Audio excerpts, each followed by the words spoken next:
Hey there, true believers. Thanks for joining me with another episode of Monstrous the podcast. Tonight we've got Miss Susy Bastille. Is that correct, Susie? You nailed it. Yep. Sweet. All right, so I've got Susy Bastille, the Pukwudgie Whisperer. So we're going to be talking about the infamous or famous Pukwudgie. So, Miss Susie, how are you doing tonight? I'm doing really well. It is winter time, which is my downtime because out in the summer I am in the woods all the time. So it's nice to have a minute to sit back, do some podcasts and talk to great people. I apologize for the coughing. I have no idea why, but I can be fine all day. And then the second I get on the podcast, I start coughing like a fool. So a lot of times when you're going to be talking, I'll probably have this on mute so that everybody gets the benefit of being able to hear you and not being annoyed by hearing me coughing in the background. So, Pukwudgie, what got you into the Pukwudgie? So I blame my dad. He is from Fall River, Massachusetts, which is at the southern tip of the Bridgewater Triangle. The Bridgewater Triangle was made famous by Lauren Coleman, and it is a high strangeness area, essentially. And one of the creatures known to be there are Pukwudgies. So my dad, when we were little, he's from Fall River, which is a city, but we lived in Eastern Connecticut, kind of in the middle of nowhere. And he got very nervous about us being out in the woods a little bit. So he would say things like, don't go too far out in the woods. The Pukwudgies will get you. Or don't go down by the swamp. The Pukwudgies will get you. And I thought it was something my dad just made up, like this kind of boogeyman type thing. And until it was 2013, I believe, they came out with a Bridgewater Triangle documentary. And someone on there was telling about their sightings of a Pukwudgie. And I said, wow, my dad really didn't make those up, I guess. Those are actually a thing. And because I had, like, my whole life heard that word, and I was always into spooky stuff. Like, I grew up watching In Search Of and The X-Files and things like that. That kind of reignited my interest in that. Because when you're a kid, you hear something, but, before the internet, you can't really do too much about it. And, you don't have a car, you don't have the internet. You're in a small town with a library that has an occult section, which is 5 books. So it sounds like you grew up in the same town I grew up in then. Yeah, literally one stoplight town. So. Right. So, okay, so for the benefit of everybody who has no idea what a Pukwudgie is, what is a Pukwudgie? So Pukwudgie, it's an Algonquin word, which means little man of the wilds. They are the Northeast's version of little people, so like a dwarf, gnome, elf, fae, that kind of thing. They have, even, within the Northeast, it is a native lore, so different tribes will call them different things. The tribe from the Bridgewater Triangle area is the Wampanoag people, and it's also in it's Ohio, that area. You'll have some tribes that also use the same word, Pukwudgie. The Mohegan people where I grew up call them the Makiawesugs, but they are, essentially the same, a lot of the same legends as Pukwudgies with the Wampanoag tribe, but they're, said to be about 3-4 feet tall. The Bridgewater Triangle Pukwudgies are said to have big pot bellies, and also they have kind of porcupine like quills on their heads and their back. That's the textbook definition. No one that I've spoken to that has seen one has ever described them as having those quills. But if you Google Pukwudgie, it will say that they have quills, and all of the pictures have that. Never. I've spoken to quite a few people that have had sightings. no one has ever mentioned quills. They all say they're furry, like dark fur. That's very interesting. So, yeah, you're absolutely right. Every time I've ever delved into any folklore where they had any kind of pictures or anything, illustrations, whatever of the Pukwudgie, of course, they always have, the quills on the back. They're kind of like they would with the, what am I wanting to say? The chupacabra. The chupacabra always has the quills on the back at one point and everything. So, yeah. Now, the Pukwudgies are known for carrying weapons too, aren't they? In some legends, they will have weapons, magical sand as well. But also, I've heard knives and spears and bows and arrows. Again, I've never talked to a witness that saw them with any kind of weapon, though. So, magical sand. What did they do with the magical sand? I've got to ask. There was one story of them taking the magical sand and blowing it into people's eyes to blind them. Oh, very interesting. Well, that kind of makes sense, actually. So, so do you have some accounts of, like, eyewitness accounts that people have had with Pukwudgies? Yeah, I think probably the most famous one is Bill. He was in that documentary. I actually got the chance to speak to him myself. He's actually why I started my YouTube channel. I found him on Facebook and reached out to him, said, "Can I interview you?" And he said, "Yeah, sure." And I said, "Oh, man, I kind of need to start a channel now, so something to do with this interview." There you go. Yeah, but it was the early 90s.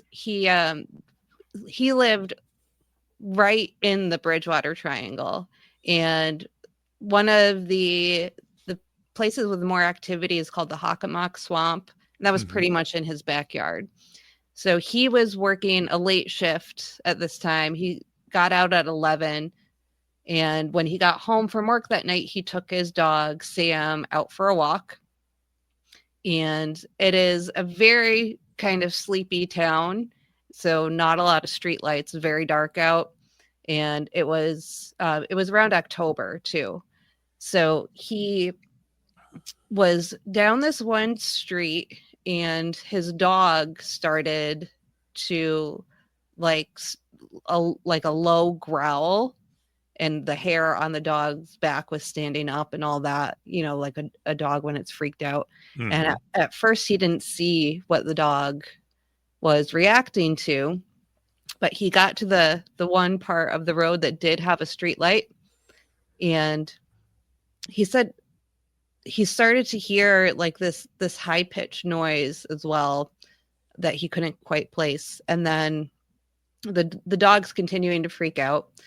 This thing then kind of walks into the light of the street light. He said at first he thought it was a kid, like dressed up in some kind of costume, because it was around Halloween, and he's thinking, like, what is this kid doing out here at night? But then he got closer, and you could see it was definitely not a kid. And it was, I think he said 3 feet tall, covered in black fur, big pot belly, face kind of like a chipmunk. And the thing that is unique about Bill's experience is it actually talked to him. And what it did was it was saying, "Iwanshu, Kia, Kia," and it was motioning like, "Come here, come here." And it kept saying that over and over again. And then it started to get like more persistent when he wasn't coming there. He thinks it was saying, "We want you, come here, come here." Oh, wow. And that's just a theory. He doesn't know that for sure. He said after this experience, he kind of went home, obviously couldn't sleep, sat up all night. And that's what the best he could figure out it was trying to say. He did not come here when his dog was absolutely freaking out. So they turned around, went home. He kept looking back to make sure it wasn't following him. And it wasn't. But he was and still isn't into paranormal. He didn't know what a Pukwudgie was. at the time. Mm-hmm. And that's kind of what I like about his experience. Because there's some other stories that I've heard that were like, paranormal researchers that went out there, and then they have all of these sightings, and they're all very much textbook, like how you would read the legends. But you get somebody that's not into the paranormal at all, doesn't even know what they are, and has, something like that happen is, it stands out above the rest, I think, to me at least. Yeah. Oftentimes, whenever you're doing an investigation, you're really looking for the people who have no interest in it whatsoever, who haven't sat and read lore after folklore and story after story, and have no idea what it is. And they're kind of the ones who are like, I really saw this thing, and I really wish I hadn't. Mm-hmm. So yeah, I get where you're coming from as an investigator. I totally understand where you're coming from on that. So that's really interesting, that this thing shows up and it wants him to come here. So that's pretty cool, and I'm sure it was pretty terrifying at the time for him. Yeah, I mean, I try to put myself in that position, and I'm always the one saying, don't be scared. If you're scared, you're gonna attract bad energy and things like that. I'd be scared on that one. Right. Just being out in the middle of nowhere, in the middle of the night, and this weird thing comes up to you. Where is it trying to make you go? Can't tell. Yeah. And what's its motivation? What is it that this thing actually wants? Yeah. Not everything is benevolent, but chances are, if it, whatever it is probably better than a human's motivation. So I'd probably rather have to deal with a Pukwudgie in the middle of the night than most people. So that's a very good point. People are my friends get a little bit nervous with me going out in the woods and swamps and stuff all the time. They're like, aren't you afraid, something's going to happen? I'm like, yeah, I'm afraid I'm going to run into a human out there. that is the exact same thing I'm always worried about. I do a lot of field research with North American Dogman Project, and then I also do research on my own for different Sasquatch stuff and other cryptids. And that's the only thing I really worry about is running into a human being out there. Animals, I can deal with animals. If I run into something else, it's probably going to run away, unless I just happen around the corner at the wrong time or whatever. But generally, I can outrun something. The old saying, I can run faster scared than you can angry. you know. So what else do I need to know about Pukwudgies? Let's say, where are Pukwudgies kind of limited to, or are they limited to? Can they be anywhere?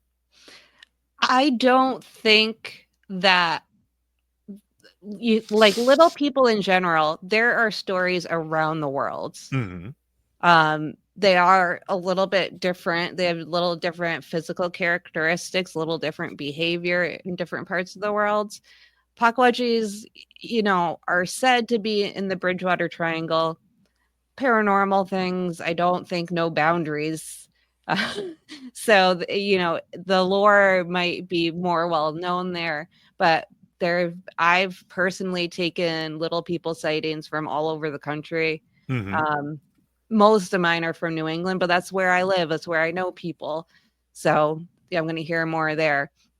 But I don't think that they're really limited to anywhere, except they don't seem to ever show up in cities. They are, like their name says, little men of the wilds.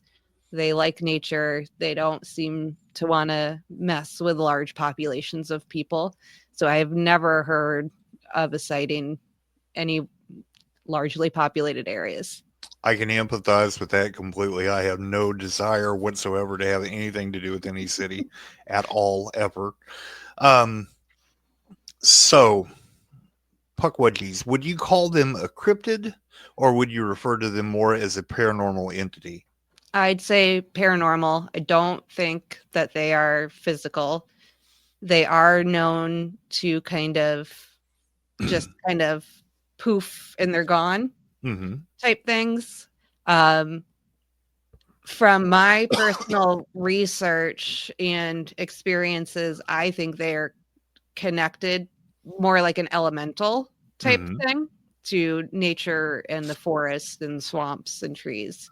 I don't think they're not that they're a separate entity, but they're very much connected to the wildlife. Right. So you'd put them more in the ballpark of like the Fae or what I refer to as the other. Yeah. Some people take issue with calling them the Fae. I don't. I Yeah. think it's just another name for the Well, same. that's kind of the Fae, trolls, stuff like that. That's kind of a big catch-all phrase. A lot of people don't really understand that so much. That's just kind of, that's why I refer to them as the other. It's kind of we don't know. Right. It's kind of they're beings that exist both physically and paranormally Right. together. So yeah. Okay, so what else do I need to know about these little critters? I will say, first and foremost, they have a bad reputation that I do not think is warranted. This is something that's kind of happened with little people and fae-like creatures all over the world. And this is, not to knock anyone's beliefs, but once Christianity comes into an area, things turn into demons. Oh yeah. Oh yeah. And that is what happened in New England. We had the Puritans come over, and that's when you start to get the stories about how they're evil. And I don't disagree with the term tricksters. I think mischievous is a good word for them, but I don't think that's evil, because how boring would the world be without some pranks? And they were, originally the native lore is that they taught them how to grow corn and they taught them how to use medicine. But if you disrespected them, there would be payback for that. But that is, if you are not disrespecting them, if you're not out to harm them, why would you be worried? Exactly. So the people that are scared of them say they're bad and evil. Well, look at yourself then. This is Because, true. a lot of people have seen them and had no problems at all. So they're known to just kind of defend themselves. Well, I think a lot of people miss out on, whenever we talk about folklore and beings like the Pukwudgies. When you get back into Celtic lore or Nordic lore, Japanese lore, Chinese lore, all the Native American lore, and, other native lores around the world, there's always at least one trickster figure that shows up. So that's kind of a reoccurring theme that shows up. And, it's generally one that shows you need to behave yourself. You need to show some respect. And I don't know why, but we just don't seem to like that, that we're told that we have to show respect to, nature or whatever. I have no idea. We need to be more respectful with nature, especially. So let's say I'm someone and I've got some land somewhere, and I kind of have a feeling that maybe there's a Pukwudgie out there, and I want to make sure that this Pukwudgie or these Pukwudgies are happy with me. What could I possibly do? So in this area and in a lot of other areas, you would leave an offering, a basket of what's common as berries. They seem to really like berries, and tobacco leaves. The other thing is, don't litter. There's this one place, it's on the Fall River Freetown line. Well, I think it's actually in Freetown. It's called the Assonet Ledge, and it's an old quarry. It has been it's been destroyed. People spray paint everything. The trees, the rocks, last time I was there, someone just threw an entire bag of garbage at the end of the road. And there's a lot of more kind of aggressive Pukwudgie sightings there with like rock throwing and things like that. Mm-hmm. And I think they're just kind of mad at people destroying the wilderness. Like go spray paint a bridge. Don't spray paint a tree. It's ridiculous. So I would say, just respect the land that you're on is an important thing. They seem to be kind of guardians almost. Yeah. Or better yet, quit spray painting everything. Yeah. Yeah. Let things be like they're supposed to be. I had a question and it just slipped out of my mind. But yeah, you had, really good points, especially with the rock throwing. We actually see that a lot in Sasquatch stuff too, where, rocks will get thrown basically to, not hurt anybody, but to kind of, hey, go away. We don't want you here, And so, yeah, we see that a lot. I know what I was going to say. It wasn't really a question. Even in my investigations, most of the time when I go out in the forest, I go out with a bag of apples, a bag of oranges, something like that. And sometimes I will set it up where I've got, game cameras and stuff just to see if it works for anything. But I always find one area, usually where there's a boulder field or something like that. And that's where I will set up basically just a little gifting spot, and I'll sit there and I'll talk with them with whatever's there. I'm known for being the lunatic who sits out in the woods sitting on a boulder talking to the forest, and I'll tell them, I'm not out here to cause any problems. I understand this is your home and I'm just visiting, and I just wanted to bring you something to let you know my intent. And then I'll do that, and then I'll just go on my way. And I don't go back to check on it to see if anybody's taking it or anything. I just figure if the animals take it, the animals take it. If Sasquatch or Pukwudgies or whatever, if an elephant strides by and takes it, let the elephant have it, So I've got a question for you now. Why? And there's a connection here, which is why I'm asking, but why specifically boulders? For some reason, there seems to be an energy around those areas. It's almost seems like a sacred spot, kind of like what you would think with Stonehenge. Yep. You get, I don't know why, but I feel a different vibration around areas where there's boulders, especially boulders that haven't been messed with, and there's a lot of old moss growing on them and everything. And I try not to disrupt anything whenever I go over there. Yeah. So New England, one of our biggest products here that we have available is rocks. The glaciers left tons of boulders, tons of rocks when they came through, or when they went back out. But we also have amazing stone walls, both colonial and indigenous stone walls. We also have things like underground chambers, like root cellar type things, both indigenous and colonial again. And we also have some really cool ceremonial indigenous stone structures all over New England. It's covered. Those are the places where you can feel energy, like you were saying. And there's also a lot of the local tribes have lore about the little people and stone walls. There was actually the Mohegan tribe stopped, I think it was a highway being built or some kind of development, because there was this one piece of land had stone walls where little people were said to live. Oh, very cool.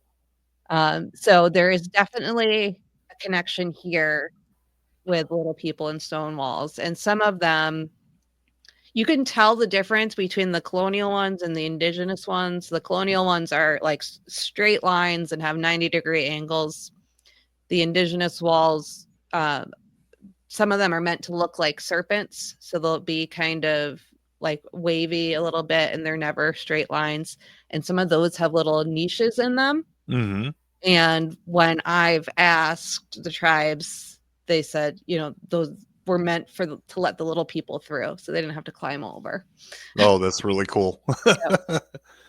Yeah, I've often found that whenever I'm doing an investigation or somebody gets a hold of me and they're like, well, we've got activity of whatever kind going on out there, the first thing I'll look for is usually two to three different things. One, I'm looking for boulders because there's, some kind of excessive mineral deposits. Mhm. Anyway, it doesn't matter what the boulders are made out of, usually just large boulders that are setting out. Um, Large pine groves. I don't know what it is about groves of pine trees, but they seem to um, have that. And then usually a creek or something Mhm. running through the area, even if it's a dry creek bed. I don't know why, but they like to travel those things. So, but I'm sure you're finding the same things whenever you're out there. Yeah, there is always water around also. But there's water everywhere Yeah, here. there's water everywhere. It's kind of like the psychic who says, "Well, you will find the boy near water," and you're like, "Wait a minute, what? There's water bloody everywhere." Yeah. Have you ever found any evidence of the Pukwudgies when you were out doing investigations or wandering through the woods? No physical evidence ever. As far as I know, I've never heard of it. No one's ever found like footprints or anything that they thought might be like Pukwudgie fur. Absolutely nothing physical to my knowledge. And I certainly have never come across that. Now, have you Um, haven't ever had an encounter with a Pukwudgie? I've never seen one. I have, well, someone that was with me got rocks thrown at them once, which is generally attributed to them. And we were at a ceremonial stone site when that happened, right near a pond in the woods.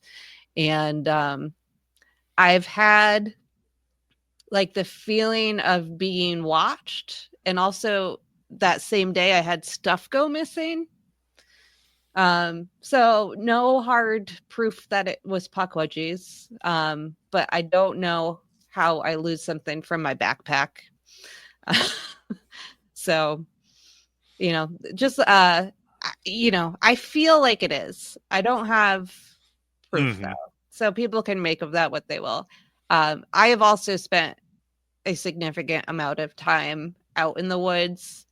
Um, Not necessarily looking for Pukwudgies, Hmm. but kind of hoping that it happens someday.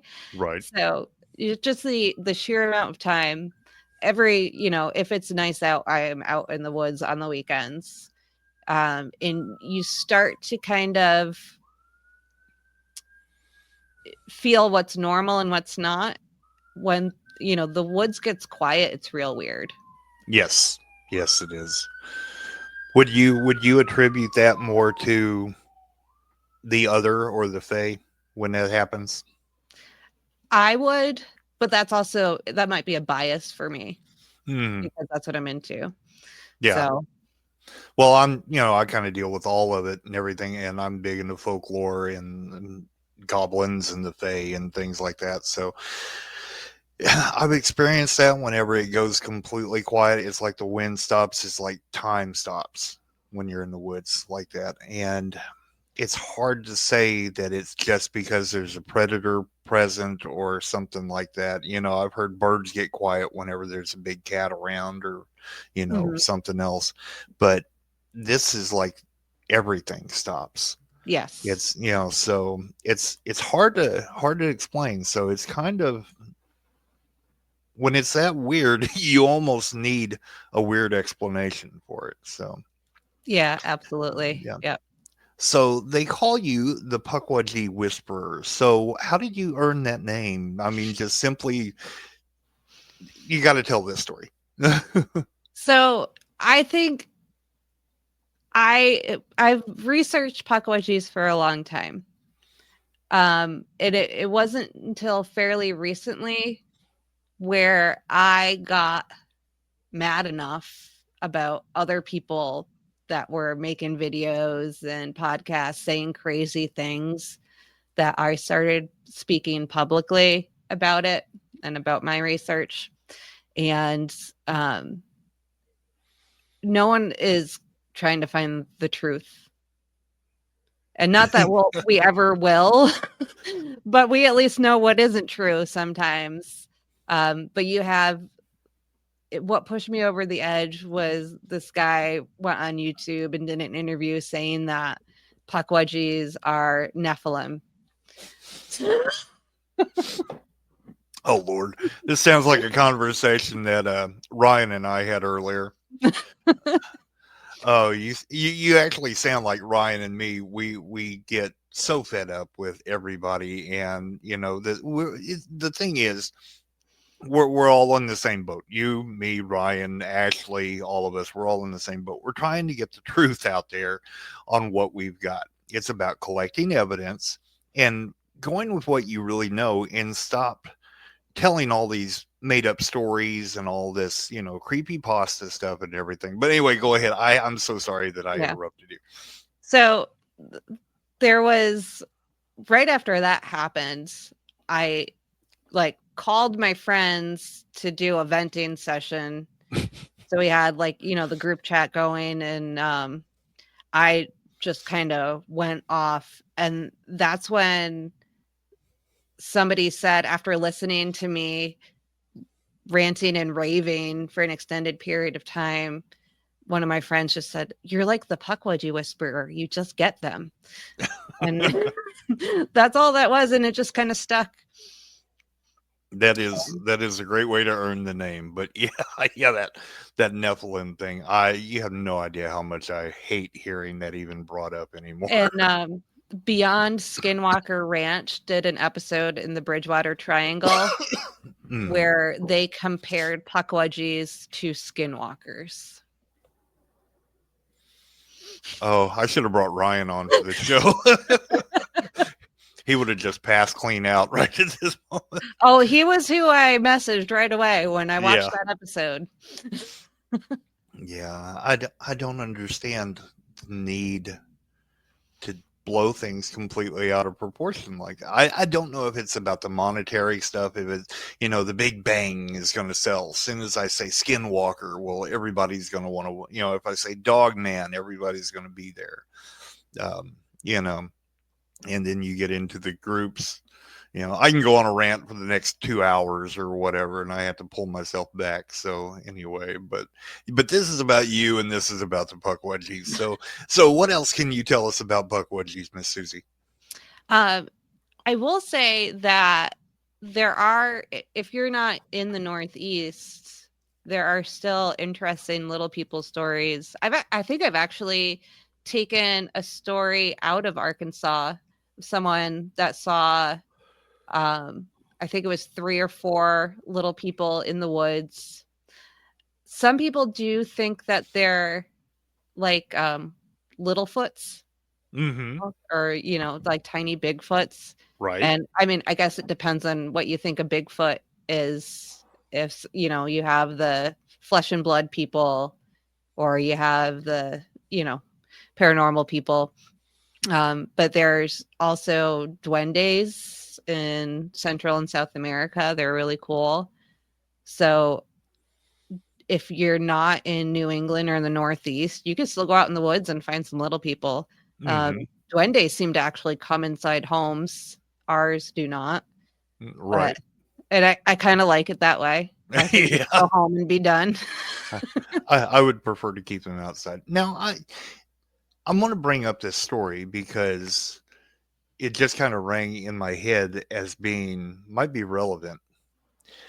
So I've had paranormal experiences my entire life, off and on. Matter of fact, this one that I'm about to tell you about happened in this very house. And just outside of this room, right behind me, is where our living room is. And this was probably easily 10 years ago, more than that. So we were sitting in the living room watching TV. I was sitting on the couch facing this door behind me, and it was dark in here. My daughter was sitting on the couch beside me. My wife was sitting on a love seat or something watching TV. And, it was just dark. We were just watching a movie. Door was open, and I happened to notice a little faint gleam maybe about a foot high off the ground, just inside that doorway. And I kind of watched it because nothing really throws me off that much anymore. I've seen this stuff my entire life. So anyway, I just kind of watched it for a minute, and it kind of got a little bit brighter. And then right beside it came another one. So it's now a pair of eyes just sitting there looking at me. And I kind of went, well, that's interesting. And it's not like it just sat there normal. You know how when we move, they move. And I kind of nudged my daughter, and I'm like, hey, look at that. And she looks at it, and she goes, what in the hell is that? And I said, just calm down, just watch. And she's like, no, what is that? And I said, I don't know. I said, but just watch for a minute. And it just kind of turned its head and looked at us for a minute. And then all of a sudden, the last eye that had gotten bright went dim. Then the first eye went dim, and then it was gone. And it never really made me afraid or anything like that. It was like it was curious what we were doing. But it made me think of, like a little person or a goblin or something like that, so what do you think of that? I think sometimes, people get annoyed when I say this, but there's just kind of, the collective unconscious and weird energies that kind of float around. And it just like with people, sometimes like I might think you're great, but someone else might think you're a jerk, or, sometimes, someone's perfectly nice, but you're just not clicking with them type things. And I think that these little entities, creatures might just say, kind of get good vibes from that person. I'm going to go check them out type things. I don't feel the need to put names on everything. Yeah. But yeah, I had, my first several paranormal experiences this past year. My first one was I saw a orb of light in the middle of the day. Oh, wow. In the woods. I was actually following GPS coordinates to find a stone structure when it happened. And it was probably a little bit smaller than a beach ball. And it was red and then changed to orange, and it was probably like the length of a school bus away from me, and nothing else happened that time. And what I did was I got out my phone, and instead of like trying to take a picture, I looked up like the humidity, if there was seismic activity. Because I'm trying to debunk myself, because I don't have paranormal experiences, or I didn't at that time. So that was the first thing. And then this spring, I had the strangest thing that hopefully is the strangest thing that'll ever happen to me. I'm not sure I can top this, but careful what you wish for. Right. Someone, just a Facebook friend at the time, I'd never met them in person. I'm not even sure how we became Facebook friends, but they commented on one of my posts, you should go to this place. I want to see what kind of vibes you get there. And what they sent me was the Great Swamp Massacre Monument. And the only thing I asked was, yeah, cool. Like, tell me where there's a good place to eat after I go. And he gave me like, this place and that place. And I'm not usually that agreeable. And so that was weird to begin with. So I went out. I think it's like an hour and a half, 2 hours from me. So I drove out there, I think, the next weekend. And it is a monument, just like it sounds like. It's a monument for the Great Swamp Massacre, which is when the English massacred the Narragansett tribe. And it is down a dirt road. The dirt road ends. You have to park. And you have to walk about half a mile through the swamp to get to the monument. So I get there and I park, and I get swarmed immediately by deer flies. And it was so bad. I almost turned back at one point, but I finally made it out to the monument. And it's an obelisk. it's an obelisk in the middle of the woods, which is kind of cool. Yeah. It's not in the best shape ever. It's pretty old. But there's 4 stones in the corners. One says Connecticut, one says Plymouth, Massachusetts, Rhode Island. Those are all the colonies involved in the massacre. And I would get my camera out to take some pictures and videos. My battery dies. So I said, okay, I haven't used this camera yet this year. It must, like, maybe that battery just went. Put the other battery in. And I'm, taking pictures, videos with my cell phone as well as my digital camera. While I'm kind of just hanging out there, I noticed that when I went near the Rhode Island stone specifically, I was safe from the deer flies. Oh, that's interesting. Just by that stone, I would be perfectly fine. If I went anywhere else, I would get swarmed. So at one point, I'm just kind of trying to like clear my mind and concentrate. And the best way I can explain it is this just kind of popped into my head. And what it was trying to show me was that where the monument was not where the massacre happened. And I was like looking at where I was from above, like the tree line. And I could tell like directionally where the actual massacre took place. And that happening made it real because that was something I could go home and verify. And it was correct. Oh, wow. It took me a few weeks of, calling the tribe, looking on Google and looking through all these historical documents to verify that, but I did verify it. And then it also showed me this man standing on the bank of like probably a lake, but it was almost like an island inside of a lake. And, speaking to a bunch of other people about how they were going to take care of the dead there. And it showed me 2 children that were freezing to death in the snow because the massacre happened in December. And when I saw that, I heard, and I don't know how to explain this without sounding crazy. I could tell the information was coming from the trees. And I didn't like physically hear it. It was inside my head. I heard one tree say to another tree, she doesn't need to see that. Oh, wow. Well, yeah, So, that was like saying that was a bit too much for her to see. Yeah. Yep.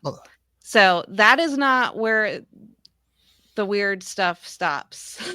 So keep going. After that, I'd kind of had enough. And I was completely wiped out. I went home. And usually when I go to a site, I will immediately go home while it's still fresh, make a video about it, kind of like document it while I still, remember everything. I was too wiped out that day.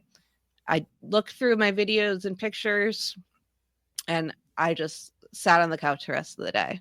And then the next morning I got up to make the video I had been planning. And the videos on my digital camera are gone. It's just black. I said, okay, that camera must be shot. Go to my cell phone. Those are gone. It's black screens. Oh, wow. So I ended up there were some, I had pictures that didn't go black, but my videos did not survive. I ended up making the video talking a little bit. I did not talk about the trees talking to me because it felt crazy. That was before I had like done the research to verify like what I saw was something real. And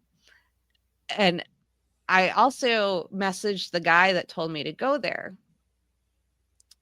and like basically said like, why did you tell me to go to this place? Like, go see what the vibes are like. What are you talking about? And then I go there and this happens. And he's like, my higher power told me to tell you. And when he found out about the Rhode Island stone thing being where I wasn't being attacked by bugs, he said, that's where my dad's ashes are. Oh, wow. Yep. And when I went to make the video, I did research about the Great Swamp Massacre itself because I had seen all of these things. I'm trying to figure out, like, did I see something that actually happened there? Like, what's going on? I found out that my ancestors were responsible for it, and they were there at the massacre. So someone whose ancestors were massacred by mine there happened to tell me I should go there. That is really interesting. Yeah. But what's interesting too is that you would think there would be kind of, what do I want to say, negative feelings towards you, maybe because of the bloodline or whatever, but there absolutely wasn't. No. Yeah, which is really good. And that's been my experience with living Indigenous people as well. Like, because I found out he's my 9th great uncle, and then another guy I'm more distantly related to. We're basically responsible for King Philip's War. Oh, okay, yeah. And they were horrible, like beheading old men and putting their heads on pikes. I read some of the letters they wrote to each other during that time. They were like governors of Plymouth Colony. And they were absolutely vile monsters, these men.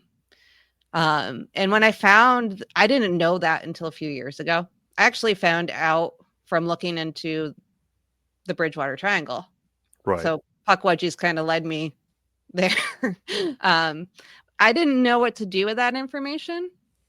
And so I started going to powwows. I started learning about the tribes, learning about the war, what had happened to them, and talking to any Indigenous people that would listen to me. And they are all just excited that someone cares and wants to acknowledge it and talk to them about it and do better. I mean, it's pretty easy to do better than my ancestors. I just have to not commit genocide. But well, we can all do better than our ancestors. I mean, I come from a line of, Nordic people who were most likely Vikings, and we all know what Vikings did and everything. But, there's a certain kind of synchronicity that goes along with your story too, where you're talking about the way that you were led there by somebody whose family was involved on the opposite side of it. And, it just, there's a lot of little key features in there that seem to be, it was meant to be. Yeah, it doesn't feel like it just randomly happened. Right. Well, I don't believe in coincidence anyway. You're supposed to be wherever you are. So, Yep. And that same person and I, actually just happened yesterday. We have numerous times been at the same place on the same day and just missed each other, or been like, I'll go somewhere in the morning, he'll be in there in the afternoon, and we live 2 hours apart too, so we're not like neighbors. Right. So before we start towards wrapping this up, what else do we need to know about Pukwudgies that maybe we've glossed over? So I think that the most important things we've covered is that they're not evil. Right. And I will say that if you are interested or curious, go out in the woods. You're not necessarily going to see a Pukwudgie. You're not necessarily going to see a Bigfoot. If you spend enough time in the woods and you start to form a connection with those woods, you will gain from that in some way or another. And you will start to experience things. Hopefully not like I did at the swamp in that scary story, but you start to feel a connection. You feel the energies around you. And any women I will say this: bear spray is legal in all 50 states. If you're going to go out in the woods by yourself, and you don't just have to use it on bears. I agree. Yeah, take some kind of precautions for human beings at very least. That's the thing. Oh yeah, the Pukwudgie staff. Yeah, it also doubles as a creep whacker because he's pretty substantial. So that is good. my new friend for hiking. That's excellent.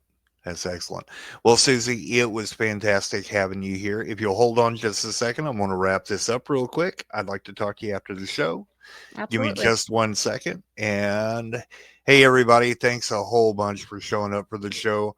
Hope everybody has a great night. It was fantastic talking to Miss Susy and talking about Pukwudgies. I hope everybody learned a little bit of something.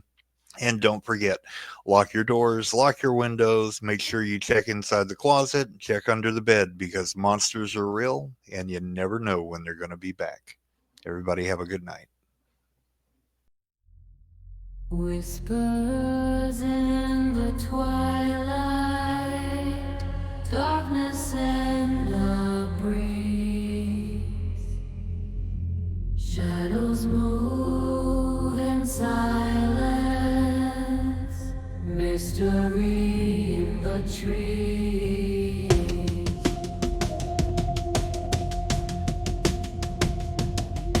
Secrets in the moonlight, echoes of the past, journeys through the unknown, questions that